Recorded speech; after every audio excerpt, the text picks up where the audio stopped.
Hi, hello, kumusta ka? Guys, ang share natin ngayon itong ating flower basket team cakes, okay? Dito pagkatapos talaga ng gawa, ang kalat hindi maiwasan. Ayan, mamaya natin yan linisin at mamaya-maya mag-umpisa na tayo dito sa ating paggawa, okay? Yan ang hirap-hirap talaga pagkatapos ng gawa. Okay, dito umpisa natin.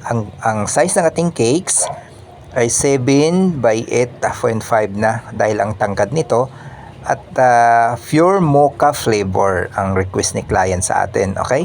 Ang procedure ko naman dito, hinati ko lang. Pero bago natin itutuloy yan, huwag kalimutang i-like, i-follow, i-share ang ating video. Huwag na rin kalimutang mag-subscribe sa ating channel, Learn Baking with SNJ.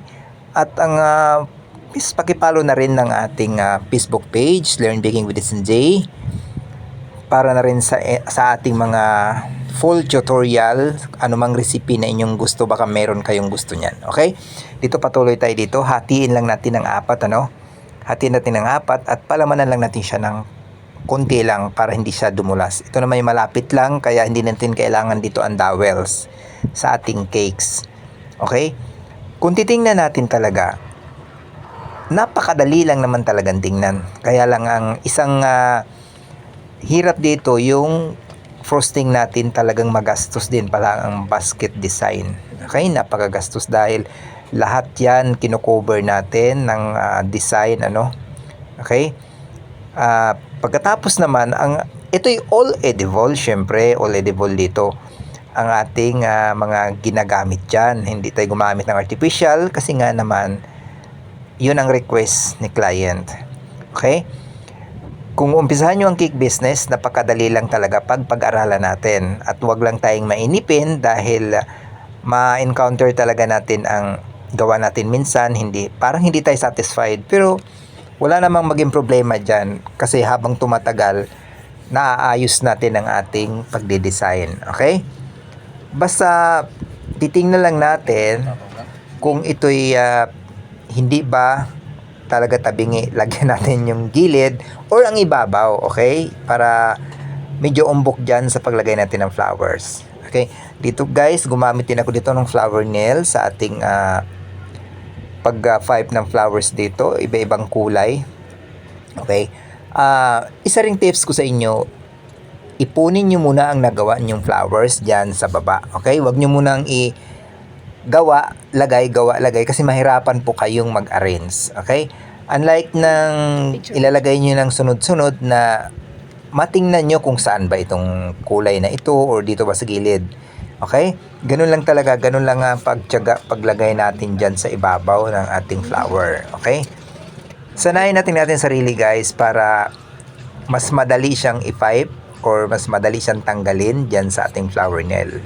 Okay? Kung titingnan natin, napakasimple lang naman. Napakasimple lang. Lalo pa pag gamay mo na at sanay na sanay ka na gumawa. Pero pag masasabi natin hindi mo pa talaga ito gawa araw-araw, medyo mahirapan po tayo. Okay, tapos na tayo sa ating flowers. Ayan. Tapos na tayo lahat dyan. At ipapatong na lang natin yan maya-maya lang. Okay? Dito guys, may ilang kulay din tayo dito na medyo pag nagawa kayo, huwag kayong mag-alala na medyo lights lang ang kanyang kulay, okay? Kasi magsiset pa yan. Yung mga kulay na yan, halimbawa nagawa nyo ngayon, may advance kayo ng ahead of time ng 1 day or the day before, mas maganda talagang may ahead mong ginawa or nauna mo siyang ginawa kasi pag may problema, mas maayos pa. Kaya ipatong lang natin sa ibabaw yan. Sino naka-experience dito na pag gumawa tayong ganito, walang kabuhay-buhay pag wala pa talaga siyang matatawag natin ng dahon, ano? Okay? Kasi ang kulay green sa ating cakes, lalo pa dito sa ating flower basket, napakaganda. Team talaga sila at siya nagbibigay ng kulay. At siya nagbibigay talaga ng sigla.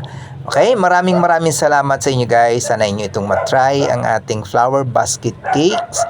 Napakadali lang po naman pag marunong kayo dyan nasa inyo lang yan kung chiffon or ang inyong gagawin or moist. Depende sa request ni clients. Maraming salamat. At huwag kalimutan talagang i-follow i-share ang ating video kung nagustuhan po ninyo para ma-experience at makakatulong tayo sa iba. Maraming salamat. Happy baking!